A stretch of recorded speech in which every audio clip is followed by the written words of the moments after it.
কবিগুরু রবীন্দ্রনাথ ঠাকুরের লেখা কবিতা আগমন। তখন রাত্রি আঁধার হলো, সাঙ্গ হলো কাজ।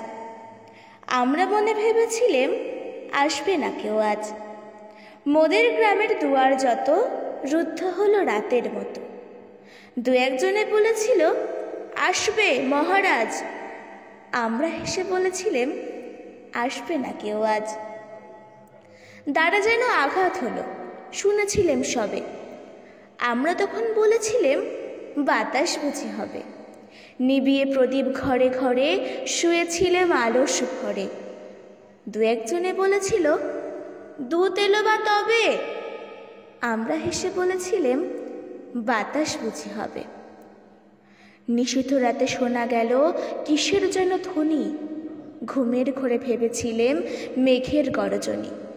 ক্ষণে ক্ষণে চেতন করি কাঁপিল ধরা থরহরি। দু একজনে বলেছিল চাকার ঝনঝনি। ঘুমের ঘুরে কহি মোরা মেঘের গরজনী। তখনও রাত আধার আছে, বেজে উঠল ভেরি। কে ফুকারে, জাগো সবাই, আর করো না দেরি। বক্ষ পরে দুহাত চেপে আমরা ভয়ে উঠি কেঁপে। দু একজনে কহে কানে রাজার ধ্বজা হেরি। আমরা জেগে উঠে বলি আর তবে নয় দেরি। কোথায় আলো, কোথায় মাল্য, কোথায় আয়োজন? রাজা আমার দেশে এলো, কোথায় সিংহাসন? হায় রে ভাগ্য, হায় রে লজ্জা, কোথায় সভা, কোথায় সজ্জা? দু একজনে কহে কানে বৃথায় কন্দন, রিক্ত করে শূন্য তলে করো অভ্যর্থন।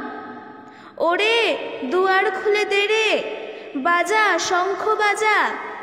গভীর রাতে এসেছে আজ আধার ঘরের রাজা। বজ্র ডাকে শূন্য তলে, বিদ্যুতেরই ঝিলিকি ঝলে। ছিন্ন সায়ন টেনে এনে আঙিনা তোর সাজা। ঝড়ের সাথে হঠাৎ এলো দুঃখ রাতের রাজা।